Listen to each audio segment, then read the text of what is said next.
ఎలాగైనా బయటపడి నా ప్రాణాలు తీస్తానంటున్నట్ట. హత్య చేయబడింది ఎవరో కాదు, మా అక్క. అలాగా?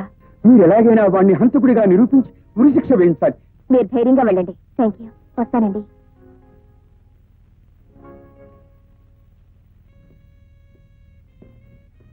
లాయర్ గారు ఏదో కొత్తగా కేసు ఒప్పుకున్నట్టున్నారే? అవును, ఏదో హత్య కేసు. హత్య కేసా? అభిమన్యుడని అతన్ని నేనే అరెస్ట్ చేశాను.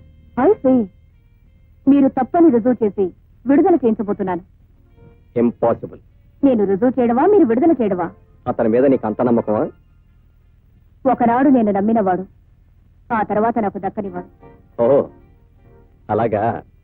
అయితే లాకి ఆర్డర్కి మధ్య యుద్ధం అన్నమాట. Best of luck. Thank you. ఒక రిటైర్డ్ పోలీస్ ఆఫీసర్ అయి ఉండి మీరు ఇలా మాట్లాడడం నాకు చాలా ఆశ్చర్యంగా ఉంది.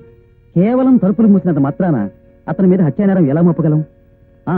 అతను హత్య చేస్తుండగా కళ్ళారా చూసినట్టు అబద్ధపు సాక్ష్యం చెప్పగల వ్యక్తి ఇప్పుడు మనకు కావాలి. అలాంటి వ్యక్తి ఎవరైనా ఉన్నారా? అయితే ఆ హత్య మీరు చేశారా? Good good good good good. చాలా మంచి పని చేశారు. అయితే ఈ సందర్భంలో మిమ్మల్ని రక్షించగలిగిన వాడు మా గురువు ఒక్కడే. గురుగారు, పాపైన హత్య చేసి చాలా ఇబ్బందులు ఎదుర్కొన్నారు. మీరు సాయం చేస్తారని మాట ఇచ్చేశాను. గురుగారి దగ్గర దాచకుండా నిజం చెప్పేయండి. మీరు నాకు సహాయం చేయాలి. ఎలాంటి సహాయం? ఆ విషయంలో నేను ఒక హత్య చేశాను. మీరు నన్ను కాపాడాలి. అంటే ఆ హత్య ఎవరో చేసినట్టు చెప్తే చాలా? చాలు. ఎవరైతే బెటర్? అభిమన్యుడైతే బెటర్. ఏ? ఒక్క దెబ్బకు 2 పిట్టలు అవుట్. ఎందుకని? వాడు బయట ఉంటే కేసు బయటకు లాగుతాడు. వాడు నా భార్యకు చాలా కావలసిన వాడు. I see. అయితే మీరు చంపింది మీ భార్యనేనన్నమాట. అవును.